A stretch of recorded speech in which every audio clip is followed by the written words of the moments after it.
Okay, a second. Let me just do this. Okay. I just try to make sure chaban ka live video ka jan gwa mi yan gwa me. Ka gwa be ka live video ka ja. Janan kinya jan. Rama wing ho je hello ba chaw na ler. Ano. Min nu ngarar kan jan gwa me. Ano. Topic da kel. Chiara ka jiga dio ka jiga ngwan. Do no ba work gwa de konin goro no na bara jodin. Mu yo la dio ka bi la ngwan den bata da bere jerun. Min berar ka jan gwa mi yan gwa me. An barar ka kwilo gwandan ka kwilo garamachar. I believe sang kundi al chaka gwishaken ka chaka lingaken but che guru no na barora mo ka tam. Na mo la gorje nu is you can support me by sending me and more la gwihinije be could depend ka way na ni ngajinije no Charles Lutke media we are ber maraitin na mo chiem la u macha gorlan makel bia we are ka jeno Charles Lutke ne ri kon ni la u yoska platform ni kien magore ja banu baramina ni use platform that be attracted be ka latinity yanto no way in an kwan and dear me yalka platform the ba support come in and media do ba support and barar kenyin gondi na garmachar quoting kong de kon in goro ba dorana ba nyona kan bar bakule te tam no de ro je tam de barar ka run ano an min barar ka je a kwa barar ka god kon dang baro including gwalne dia na riya machar Dawrin shi alka yaso Sudan kane ta kwa hulu ke hostage kane ta gang na kan wano ta lau tila majiyo mai ala rakan ano an gad kon dang baro badag diyan gwalin diyan na riyo machar kane ta lau min gang ka yan guhana nin gang katin kan ka ga nuwara kan na madag kai ja kwala rakan dang baro including gwalin diyan ka demand diyan na riyo machar ka gad kon wari tatila magwel ke ano min berar che berar medan take won malangan kon mori ma chal ke na dei kan na dei ba la to karamina ni law nyiri jibang kon won ma chal ke na dei to karamina ni parji nyiri bang ngen ba kula wala jin nga jin na dei jin law jin law ku doro loju ka ma bang jeni la chal ke na de ke lu ka nuora ma wana ka reality thank you nya diam thank you ka min no na jen gwa ma general gar ma cher chane ngai enu ani paina within ninti a code in min law min wol min law jendang die wije kel ka ko ni ke chenyan China le wona ku and did yal ke device ni ke computer ke mini ma bali ke ko ne anang South Africa ko South Africa is one of central door in ke South Sudan ma la u petroleum na ni lar ke door in ke unity state take it ma ye most of population ko ni la u tin ke unity state connection the petroleum to South Africa take it kan South Africa ni te jet tetin no ko ne ko lam ne jiwe kon te ne re la wuci ben la kon de kon deny de o ngai ramana ni moran we ne berma la wo ramana ni moran we ma ko ke ne ri yento de ke jono ramen moran we be deny South Africa me cha jike and then cha ka nung in ku be ni garama jo don't even take it in. They do not even find anything. They just, what they find nothing. It's not because they find something. It's not because they do not find anything. It's because they find nothing. Because they find nothing. Chaguru no South Africa ma wow te tamarun baka play mene video ni ke ka petroleum na Antarctica United States and we take a part me di the long thing ma law ne o kana a chika yin bo divli ka a pair of South Sudan na we mo kon chom ne jen. But because mo kwa ka looting without ne ndor yale Congo is close to South Africa. South Africa is something ma law mo more too dangerous ka Africa. The way we consume region, quite an development, but the way we will never even recognize the coin culture can core. I know. Millard and again, you know, equipment garamacher me yakanang. Min kujale nungu garamacher. Rama need a corn kudor, Berkula right in the room. Me yakanang nanga kachungadi. Can it take on a yaka exam kachungadi. I know. Kachanka jakwa tu kachanka reu kapai diok. I mean chanka reu kapai reu ke 2026 ke ta baro mate 48 minute me shara me da ne de me de ku me ni te ko ne lat ke ne ko riya dung nasir ma law ke dong che bi bai riya chi 20 dirm yale 2013 ne da kana kon riya che bala dung nasir da ron chal ke jinu je yi bi bai ke dirm yal ke February 2nd 2026 ke ta baro mate 48 minute chiara me da ne me gurje no je cha jo bi ngani bi ko wali gaud chi oben ke we de me da ne yi be jarar ma chi embarrassment ma che benu chi wono ne ta lawo te token ta does not even have a connection ke dunasa ano papa wori second no dir mi yal ke paire wono chenkare ka paire ke ta baro mate de gendang te gendang wan te mini damba dak chien dir yal ke I me te ko ne yo wono mene lig de me da ne yo wono wo woje gentil none long ke dung dar yal ke nasa and then you open chu na di nyo wo ka paire ka chen ka wan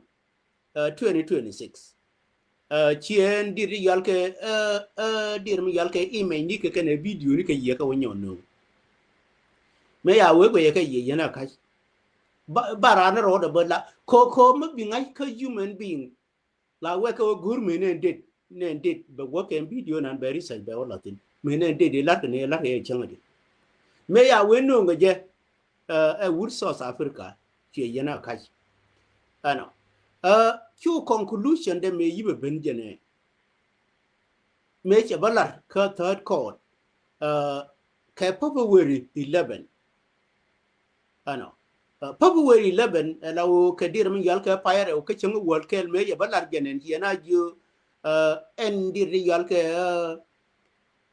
a computer gara ma cher ka ne ponde gore je no biya ka san dorin chal ka China ken ni ken India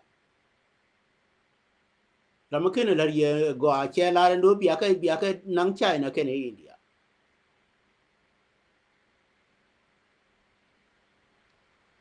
so me ye je rai me ye no me ye je ko din la code ba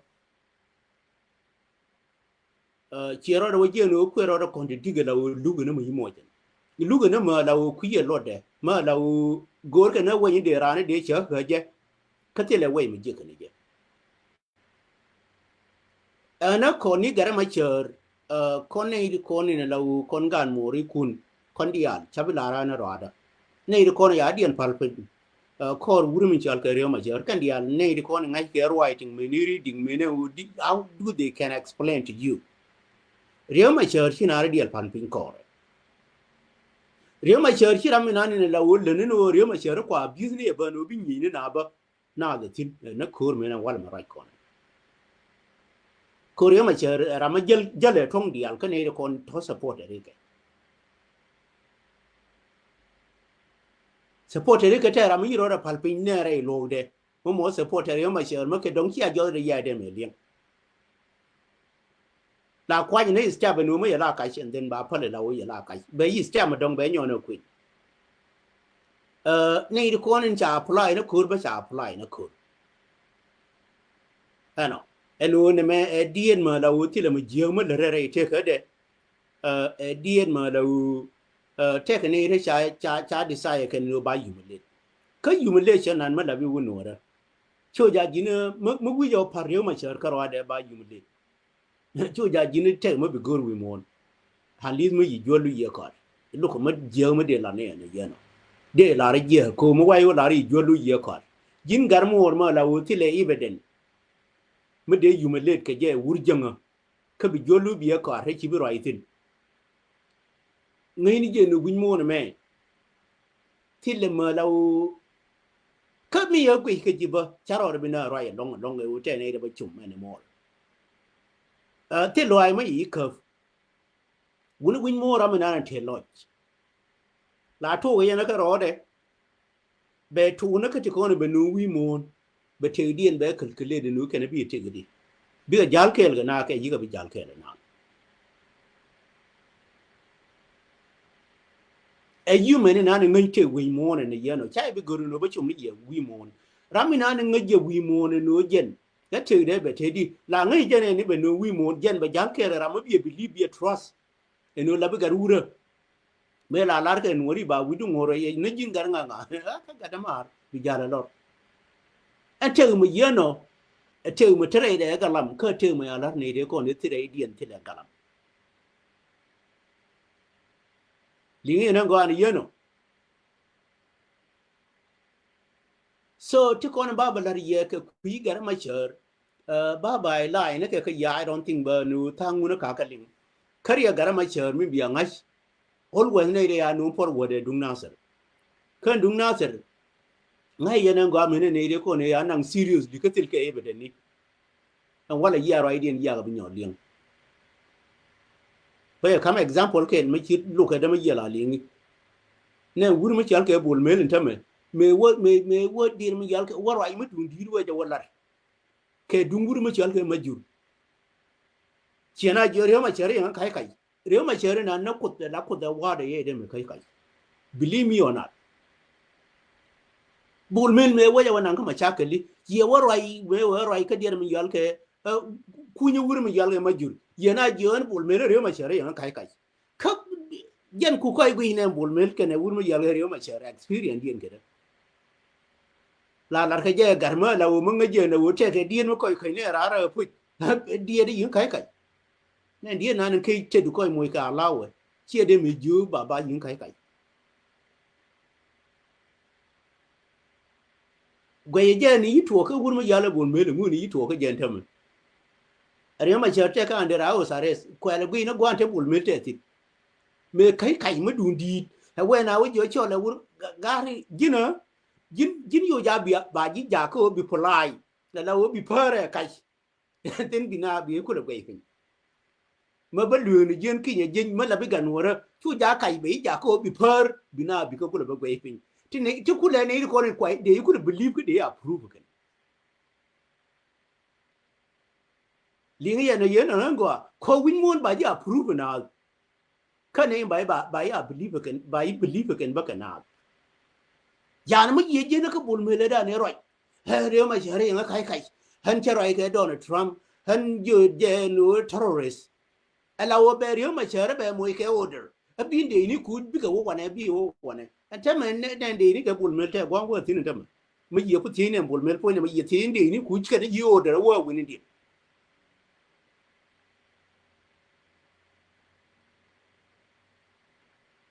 han min barar barar ke daman ma law lar ne ko ne no ko ne ko ne lan na to la ga no ti lan na to from kon wuni e me ni nye kon malingi ta na ni law ba kula wa ba wo rai go atin run ta na ne ni wa la re wur mi chal ke ma kal ko li first of all ni na ni gur ginu direction ni na ni wa wo direction ko is wur mi chal ke gwendit ma law ma ngai ko na ma chal ke ma burdon mi na ni gur ke ga nuora tile ma goro ne ja doron chal ke dong ma bana u je wur mi yal ke ma bur dollar ma la u era lo ko minan me na ka nasir kana dor mi yal pan ga jo kana kon wori no bana wotin jo kana kon di ala bana wotin e territory dan ma la u tile ra ma ba jo ne ra ma do ma bana wo dor ngal bin wori nan ngaje no ma no re pu ba ngai ni je no gwa la mo we kon we wala na winyan kire kono bana ngaje no gwa ndire ni bana chi kon bana ka wo chi tin a chang bila do ram kel ba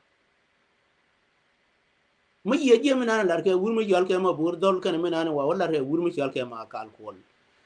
ka yen ga te ko ne ko wur mi yal ma kal ko ja betai gari nan de kula ne ku yingwani ko mi ye je bana rai nani sha lar wur mi yal ke marial galwa mi nan dor in yal ke ama yom ku e jike ku e ka support no nyin ke jangan tam duna wun wor mi nan yen wuni leng na rodan liang na rodan mene ni nanin te gad kon te ga por line te gatin liang na rodan no lam na ngani ne marial galwa te ga ri de me lar ba law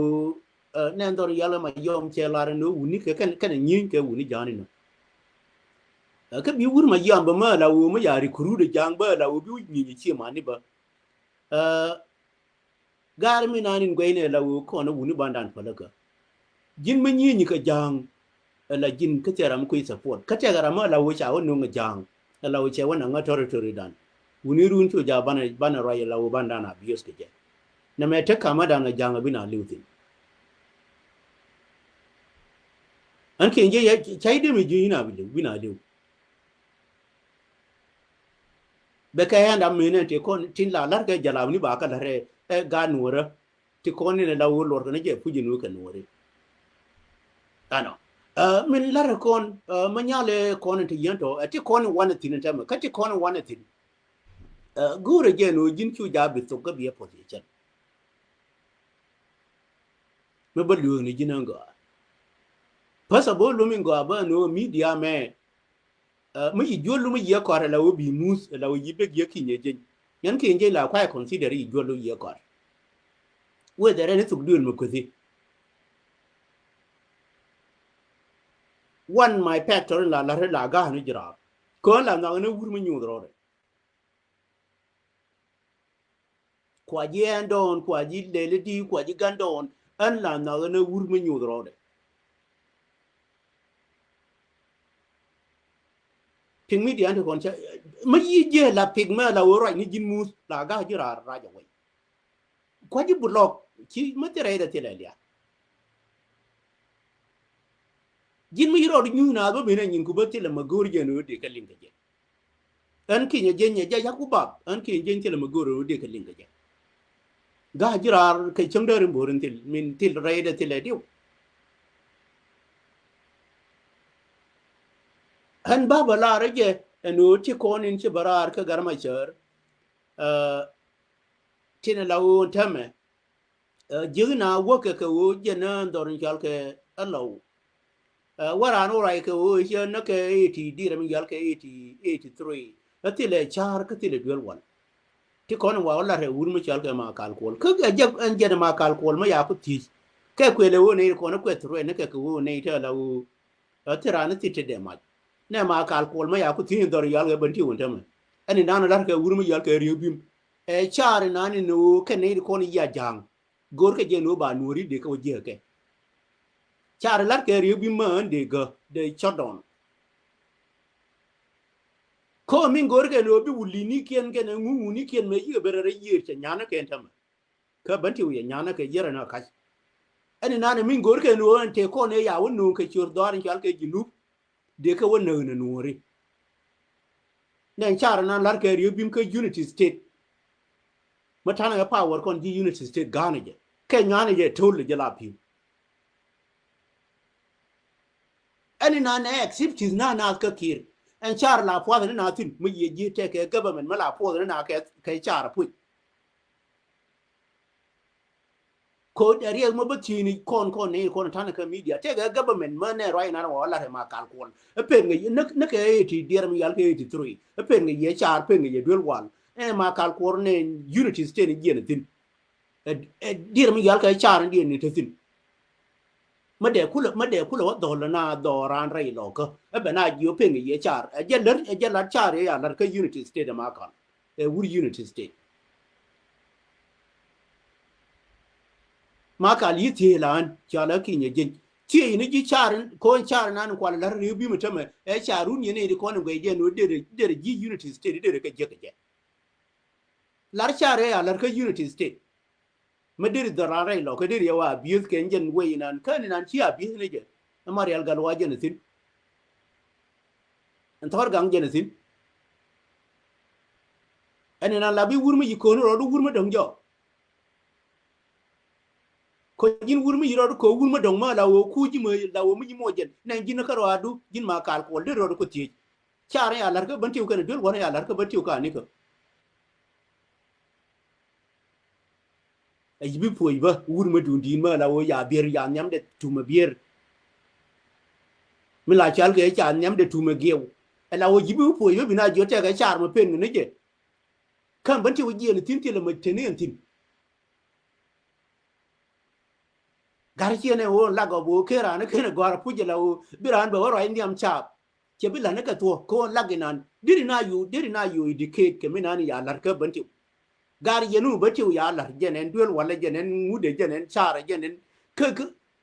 la wo bin jene ka ban tiu ma la wo mo zero we gol nuore mo zero ba ma pen go de department de lar a jang ngure wi wo rai ke rai nan doesn't make sense nan duel government ter ke wo yol tin ma ka te ga jamen tama en banti won kwa wo yol kwa la te tin te ga jam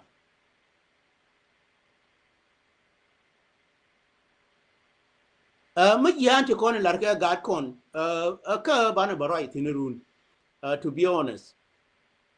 at least ma wa do ne ye no chabra jodien ko rai ma la wo ba we no ra ba mol ke kai kwa le jo na kon te ke wun ke yibe quiz jin ma quizi ka ku yimi na ne dare we no ra ne me chane bi ja ye dia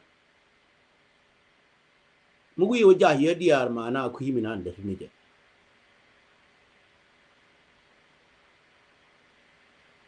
te ke wun te la wo to wun tin di to ma sure te ne ne ke quiz ti ko ne la wo tin chan ne la ka dorin chal ga banti bati wo jana ko rin tam kan ti ko ne quiz la wo quiz ka dorin yal ga re lo ka ke wuni banti ti ko ne yana ja ye diar ka banti wo mene banti wo tam ye lo nu cha bi ja ye diar ke ye gwe ye ja ya gule len dia en diar je no ko le jak ka bi te li ba cha ka bi ja ye gwe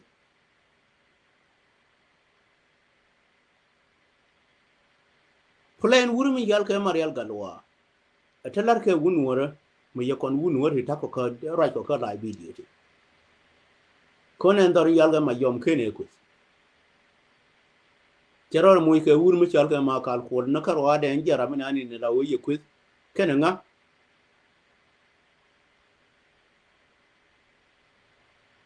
kene wuri mi yal ga ma bodon kanga ye history ni ke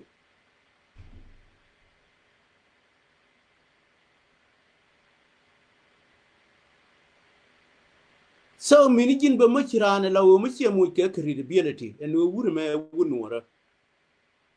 wun nan jal ga marial wun Nuer ma lo ni je no wun Nuer la wun en ko Nuer ti la gwa ma tegere te ka de mi bi ku la ja ko yenne ki ra ba ko ye por long wun ti ko ni yiberar ka go Nuer ke wun ta ngai ka je no ba te ka ne ta ko believe an ko di kon kon ya win mo na me ngodi na gar mo na ni lar je no who are we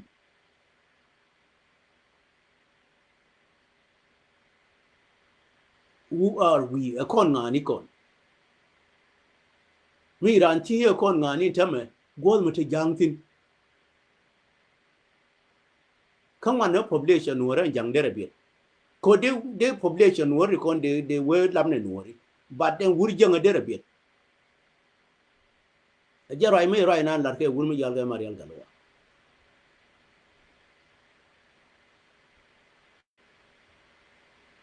so ngi ni jamene so ka wani te ga construction ma ya kon ma jana ku te go ke len tame kon Nuer me ngwan kon cha we who are we e wun Nuer ana dir na jo ko lam ne Nuer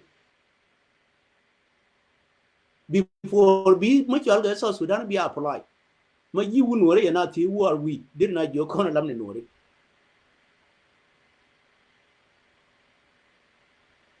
the wrong person they now you lamne so Sudanese but can you not na kon tame kon lamne Nuer no matter what ka genetic dan an min barar ka je chawa ka 26 minute babu jono ko na ka ko gwandan ma is a believer ma ngang na go ma ne ne ko ne la wala gwe ka je te ga ta bagrar ka tang tang wura tang tang ma la buga Nuer ko ja ka bi en wuri nan wuri chal ka riyo ma cha ko maranga Nuer ko ne la wo te ke ga je dang baro won tame chana de me pel te redi en ngati kon take it from me min guru ni je la wo bi chara jintin te ko ne liu ko si jin ne yan ke kalam chi ni ka te kon wuni dang ba dak te kon chu ja chara jin jodin jin ne chara jin ka ga Nuer ma ya na biduni sabab chana la wo ka ma ke na la chara jin ka je to ja chara ke wun dang ba dak te kon ma yina chum na ko won dir ma yal ke investigation dien ba nang China ke ne India mana ku chu no gudu China port ya to Sudan ya port kan wun kon so Sudan ya port chan so Africa ya kan nang tin te ma ba wo investigate ya port kan kamene India kan China kan dir ma yal ke Asia I mean India wa ba kan nang tin ma ngura ba port kan kane ita take kai right eno chen wa je no la wo chiran la re no take ma chal ga self defense kane ita ra je no de defense kamina ne la wo chiling jinga Nuer riya ga nani we tet ka ga kon dang badak de na gon le de na riya ma cha e dung na sa ko ne yitin ko de da ne ya gu ye la wo de ba kon la kan e dung na sa ka dung wuru ma chal ka ma ju ka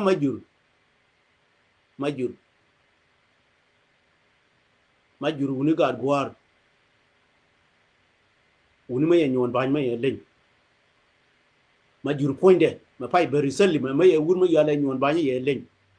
ye point ya le len che tangi ye len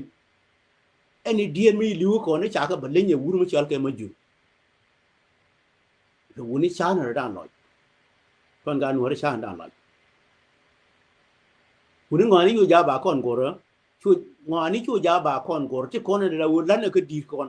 chu ja ba kon goro chu re gu cher ga simple la tiene ga mena rite ko ne ala re no dir ko ne no te ga dita la wo yo ka ye wuni ga da ma ra biya dong na dor ye na che te ra ma la ling gen wur mi ye no ngani la je ka wu Nuer mi ye no ma la re ne ye no ya ra de ya ba le che me lieng ne ye no ma jina cha ga ne je te ke un Nuer ma la wo chabi chode chai be mention ba mention ji ke ne te media de che lar un ga da mar ne me ma wane wa ga bia dong do che ne che tin la ya la wo ngi pu chi la nang ni chang la nang ni do un dir kon chane ra ni ken yan ka baile chona go chere ma simple case ma yana ga baile ma yana ka baile meni en riet wur ma yale munde mbum kon la gwe ne riet kon ne na wane o pa ka munde mbum take a too dangerous te yana violation yana la tin ngone diti kon de na ho pu diti kon la wala la ran la riet ngone ken golan ka wi chana ka les ka practice ka kon eno gare pelan me la je no ga da mar bia dong dor yana chet ngune yana der ka je. These are the equations of abundance. Biro teaching can work, but the research. Cogin the research. And all milari done. Malamoya con career mubumu dear do. Kay Tanaka would and Dien Maquia Latin Yamdu. Co diet. Take a minani chalke burb, can a minani la lunar diet can a ramke. Machaide milk con binka jet. Ban minani lunino cha concho laga the mar. Mana a bourbon a yen or yakon bacondia. A gualma la wo chane lerkaran.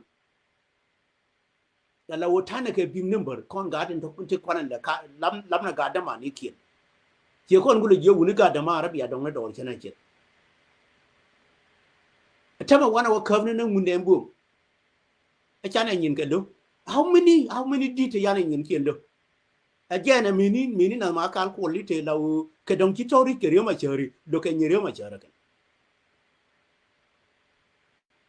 Na kana yin kier ma la wo yimo gadiet. Kwana kwino ken kwa kala dab la kan gari kori mu yeno kana na kon struck wun wore mo ngai mo won wori de ga tik ka tik di na goge kid mun wore ken na la wide ko mu je na ma kal ko ko na ra ko wori ma charu ma ri ma charu na wuri mu jal ga ma bur dor de kon ngui janga ken bi ko wini di kori da ewo ken mo wa police ni na wuri mo yale kir mo jimo da mandin again ni mo re ra no me la ko nda la heti mi wa la ra rir mo la wo rir nan ba je kon indicate rir nan wa la ra wuri mo yale ma bodon ngai ni je on dor yal ke re lo ko me nan yina de me je na la wo kon chana de me run ken do hanan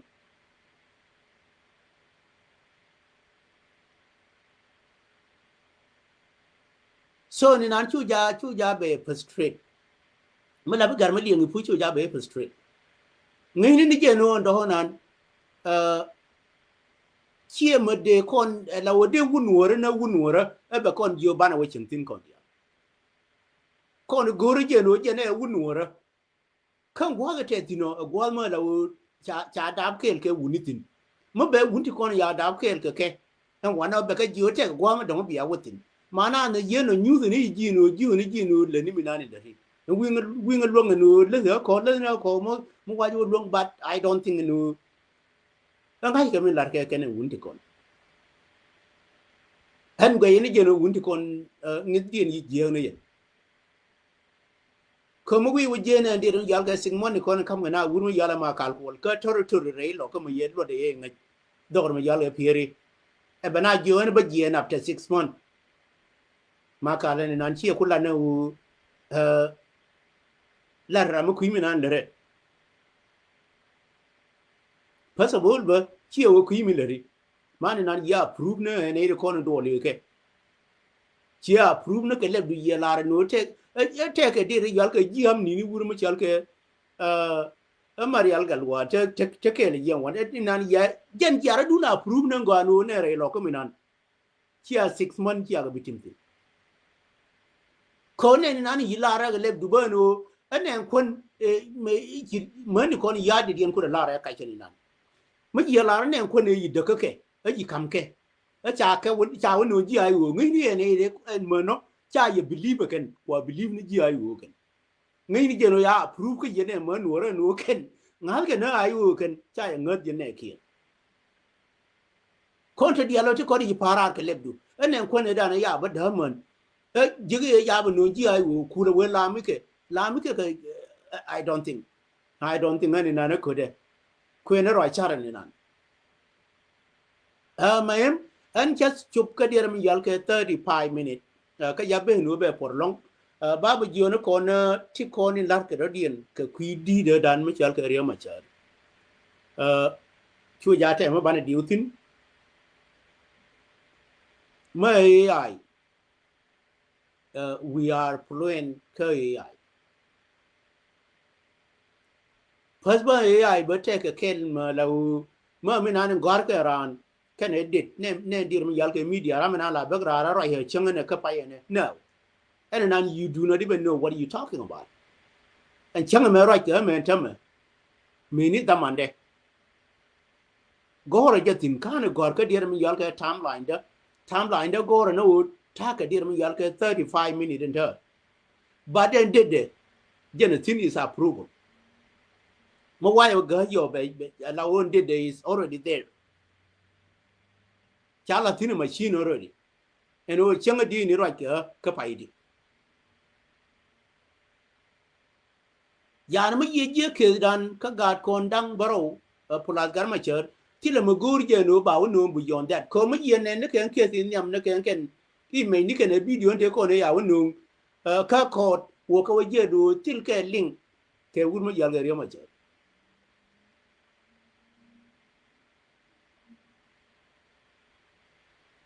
ma bi ngai no ka case dan ka gondan ken gan ma ni kon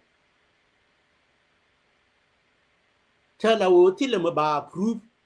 tan ka dir mi yal ke 51 code an ta ma ta roye ti na wo tin ti la proof ma la wo de kul lar kama de lo du de jetin en o gad kon mi na na ma wi dol we te tin ba nga che no dol en mo la de good te ga jo mo dong no mo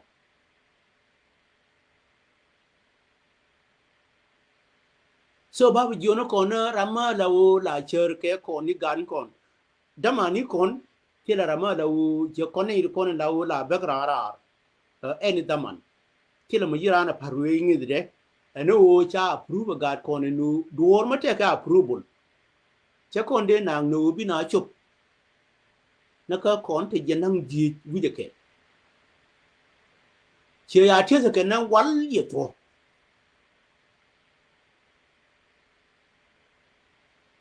possible mi rew da ba ko champion e wur mi chal ke riyo ma cher e wur mi chal ke potkang e wur mi chal ke doblam e wur mi chal ke lulu garma e ken e gad kon mam pali anta to ke champion ko mu champion ko mo wana ka der mi yal ke election nowadays che la yen ka de one no la chose no we do ko mi chal ke election don yal ke jinu sina bi chongtin take it from me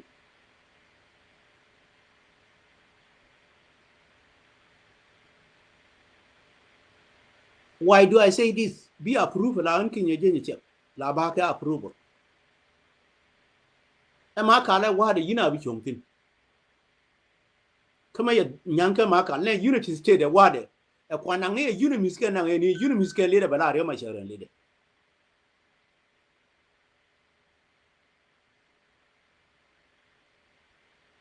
ma anjere lo ko dane wa de ma anjen gwa na ni cha ja ko mo gwa de mi yal ke e unity misbo re ma chere ke le de ka chap dar yal ke jinu so mi lu no ti le ma ba cho le election mo wo barar ke du der mi yal ke du bar ka zal karo ade min to ne kier mana no you know it's not an election till mo chal ke election mo jo jinu don't even waste your time about it chala ji ayo no ka dial and no without mi chal ke constitution can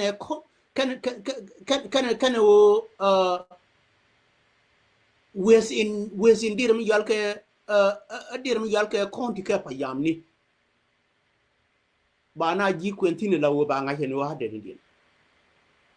so mi lu no ka election de joni ji chus wudu tin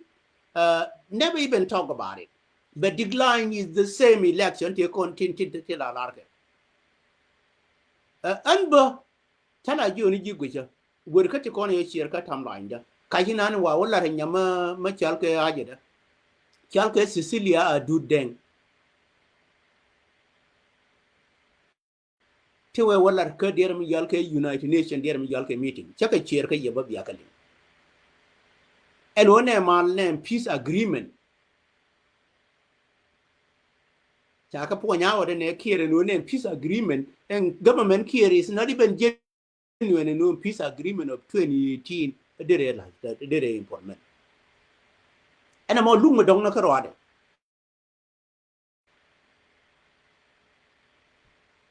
so on jin never even waste your time and we mo gije la wo take mo bi kon jako bana pil chana de me pil we mon kan wo yana de me pil number 1 priority me ya guje la wo de ko destroy ne je ka kon wori a unity state lingana go an yeno unity state may pel ka wurjanga che yin kwim na ne te ko ne jaga unity state de repan ka gan wor do ni jalka unity state ka ken ko ne wodor mi yala pana kwa but unity state menen tamme tana ke hubeno unity state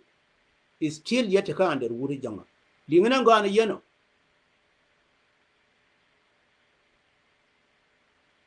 e mabi advice ke jene go an unity state mi ye jene ji unity state ne re wa mi yala pana kwa wa ka bukan ke ji unity state. But unity state right now with day may a lot of chap of unity state and no chakola part of native kon wapana kwa jawa coverken. Kwela jang, kwela wunu mi ro marjang. We are not part of it. Ngaine je no kon and a kwela nana kir we civilian ni kon we ko bo. La gwi en ni je no civilian ni kon de ga bara de we kir ma yawa yi. Mana ni na ne forbidden ka civilian ni kon. Civilian ni kon men kon ti kon in dab kon gad kon wuni nuora ngai je no en gar ma adab berara la loy nuora ci man ye de me lara sel bakir wayi ma gwe gwa ma la wo ta ma ngut kene pen la wo roy rode na ke ku me kie rie dan kon dia no kin ne chup ko wara ajen unity state ajen gwa de pen na ke nyam na ke de wan kon nuori gad batio ma ga ye na mo I guess chiang ka gwe chiang bi chalan ka unity state me pen na ka day one ka ne ko ne gor ka je no bala dung janga they are still today nowadays la ko corona kana la dung janga the answer is no the answer is no ngini je no ne nan lar ke wurmu chal ka marial galwa ba la ra sorgam mak it kwe la no we do know the answer is no nyoro du no ka nangan dor yal ga na ser kana wulang me toy tine wurmu yalla majur kan nang ka la ne ni ne tama wo betoy ko ne toy tine la wo toy tine makade tama ya kula ne ni na dil ke de la wo nien ma la yoro be nyoki chore di wenu doran golan ko nuri still stand strong stand there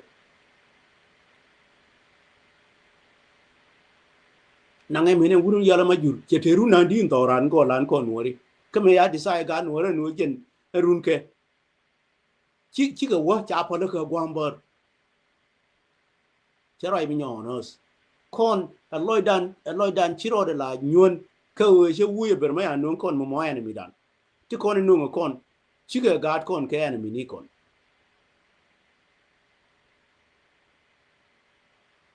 mo ba kam jin ngo chi ga gad kon chen ki ni jin ma cha ga de me nang gol no ra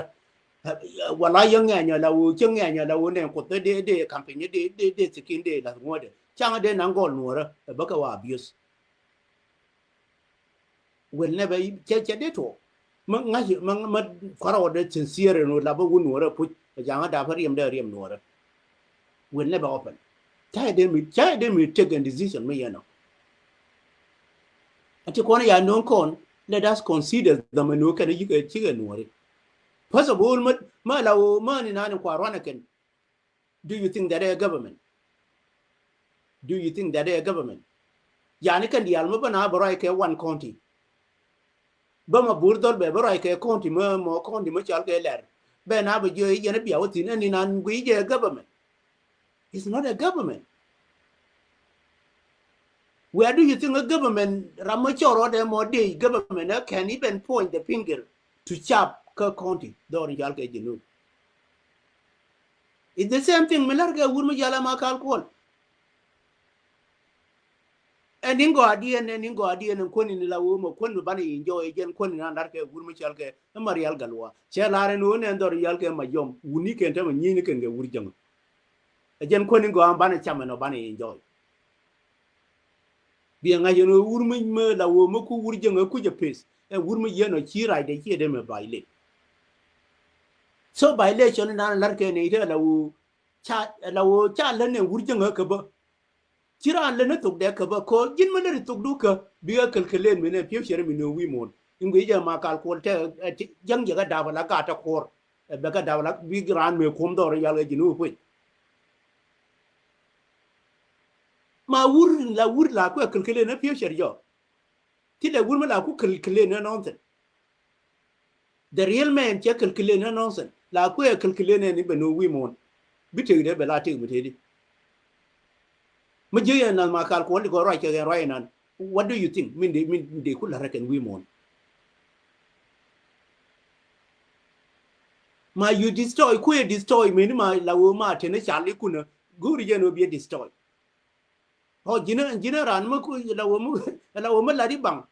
Ho jina o bina destroy to wi di.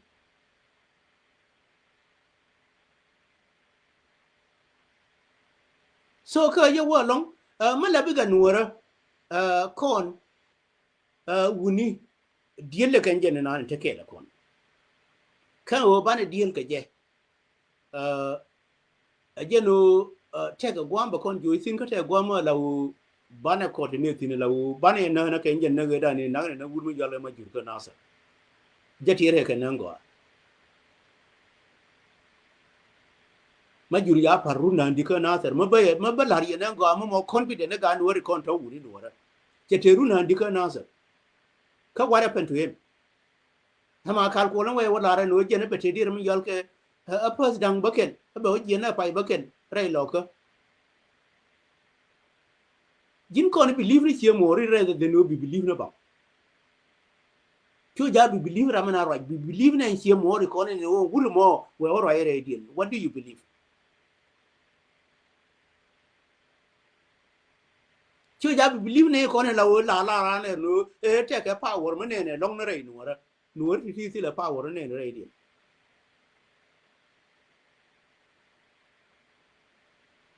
Ne wul ma yalo ma nyon nya turo e no na dor yalo do enje ne wo lu na me ran me wo lu wuru yalo ta kere ne ma nyon nya turo wa de ye nyo na le wure wanga lo ma joje baden doge we nyon me ye wo chup tin ne che wo ke we ma dong me ye nga ye no ye je ye kala ko gon je ni la we yo pil la ye ni ke we je ye la ye mu la ra ni kaman di de da ne wa ko ndor yalo do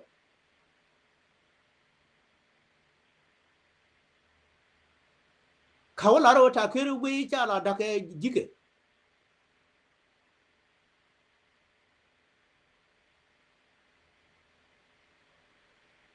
So ka kon ngai ne je no kon ma de ma je bi pil le jin karo adu ba ko ya dar ji che bi ling ba ngure ne ka jin karo adu bi pil le ye ne ko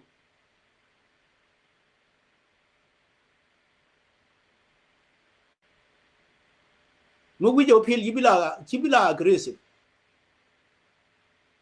bi ngai no te ka ma gur ni je no bi ya ni te ka ko mo ko ne che ka du ma be ye long ala wo gur ni je no ba pa le ka je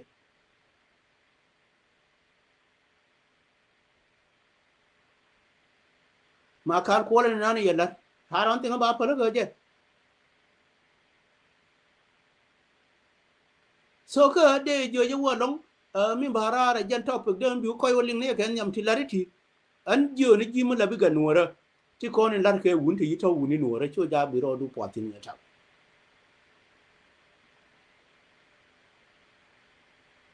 ti lar ke wun ti kon wur ma we wun nuora che de me le ne wur janga ka trust me wur ma wun nuora ka choro re wun nuora ka we le ne wur janga ma ya le ki we le ne ye ka ala wo be che ma ni be ku le yu mu le taliman ma kam ye ki en wur mi ye no ngade no che wun nuora take it from me rama guje la wo dire nuori wona ka chor ki yen ka jana ba approve wu nuora and then deal with me deal ga ke chaon ya na nyan ko nyin gui mon thi la ke pura mene ni ba la ke tin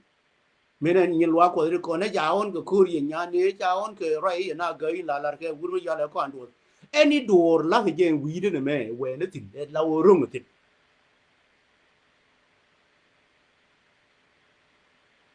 approve ni ken dial te ke tin tele mo wa no nga o kulu ngi da win mon tina di lar kai ngi de me tele mo wa no nga o kulu kwana lar ke debate kwana lar ke muti le mo wa no nga o kulu mo ye je wunti kono lawo ne wurma jal ke ma bodol na karwade dire ngi ne ke roy na lar ke wurma jal marial galwa general jalaf na wan ramala guru gwa de ka marial galwa ngi ye history wurma jal ma bodol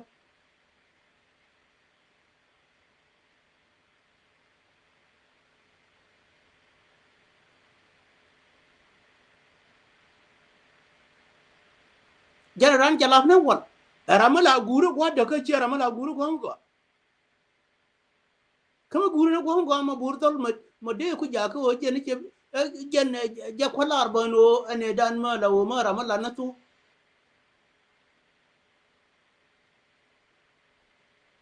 me wo we ja kit gong ma wur mo gon tu ka pu kit gong ma la wo ta me leader ma burdo le wur mo jal ga Johnson wulo ram ku ma burdo ku je leader wala wur mo jal ga Johnson wulo mo wute na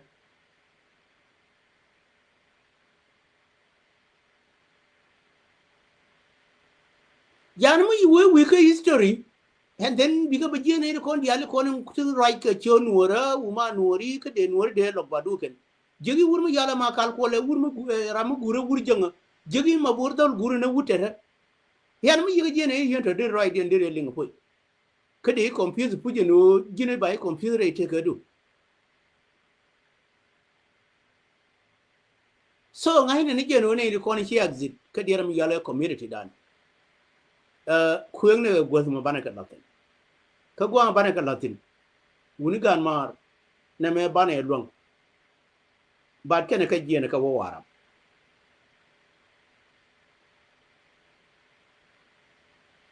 wuni ma wur ma yal ka gon ba liyew ma kana letka to kul ka wara mo wale gon ba liyew e chi nyi ne kon wori na ka loy da ka liyew ma tile to kul ma ya le ja ka wara mo wale wuni janga ye kene wunti ko lar ne ma yimo je ku yiranu le ka janga ke ne wur ma yal gon ba liyew chen ye kan ra wale la ko te ram de jonga ka community ngora de ngas ne mina ne loy to mo bi la ngai na ba tan ke je ya de me ngas mo chen la wo je ye kan ra wale ba kan ra wale he bana jo janan gon ba liyew ne no ri ne ke chur wur ma chal ke ki take it from me chala ko believe na ba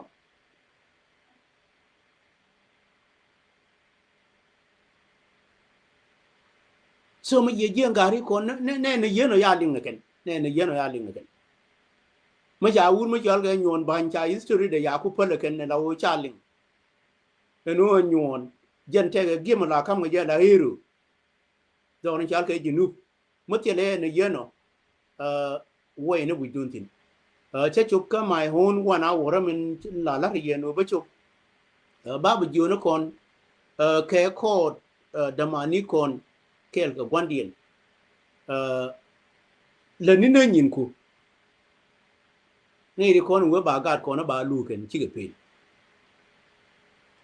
le ni nyin ku la wer bi wo liang bat ka ko te ka ri ko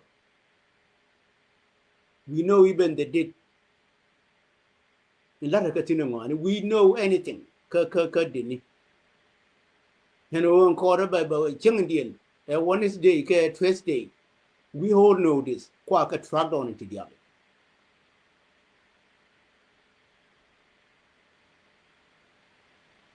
ka wo kwa ka track on ye chup ko ye cha ka bi yo ka ja ka bi le di mana ti la mu bi kan chi abi leng ti ko ma la wo cheng ya ka yo bo ne wo ye chup ko ye nhìn ti kon kwa ga kon kwa accuse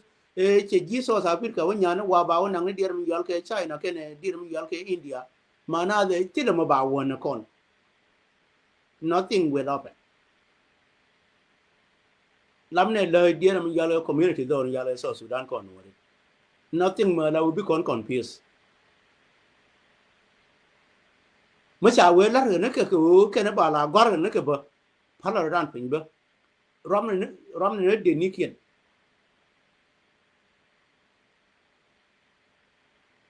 let us deal with it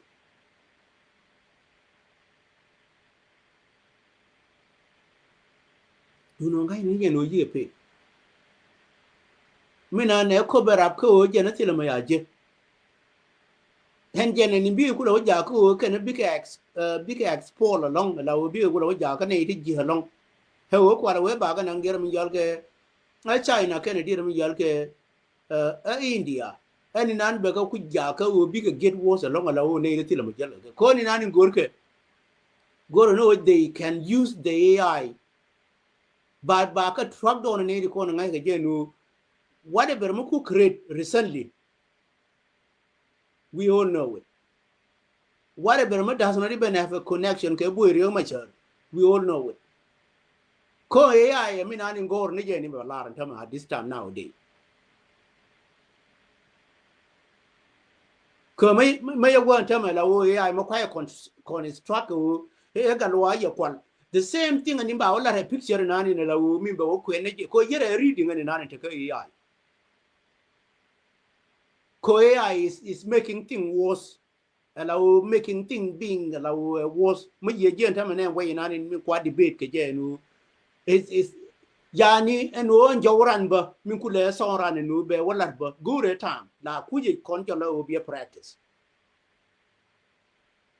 ka janet wogo me ma balar jina ngwa no son du mina ne mo son ran e bi ko ngai ne me son plan la gure je no be practice la wo be nyo le je ka be nyo lo ka be nyo lo be ku le practice la wo be ku le ben la son du ena mo ma gur la ma dong ne gola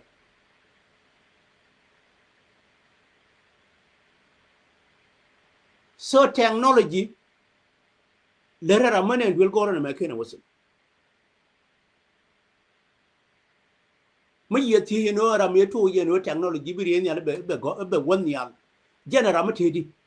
mene kwel nang jo bana ra me to ye turbil ra me ku ye constructed ra ma tedi wor ka century ke te to ye no te turbil bi ja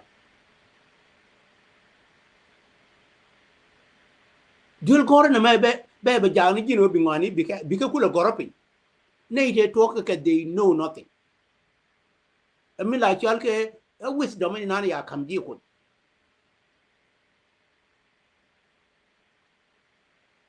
so mi luno ko yet chu ran chiro de ku dibot ka court ka god con they are there gwe ke nyin kien ko ni la gor ke no de cha ka tin ki ga dat de jono ko na let us forget about it ano no te ka ma jiyo ma ya la raken cha jono ji yu ja gwe yike du no chu ja bi chara ji no te ka ma jiyo ma ya la raken chu ne wi do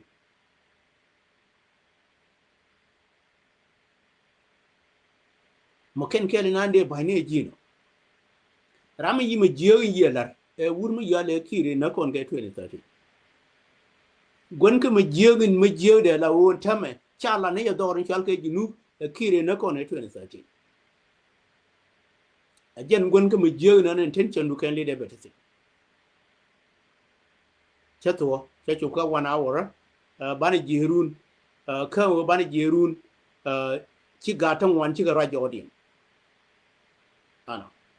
ti kon larke wurmu ci alke ma kal ko ci gatang wan ci ga rajo din ci larke ma burdol ci gatang wan ci ga rajo din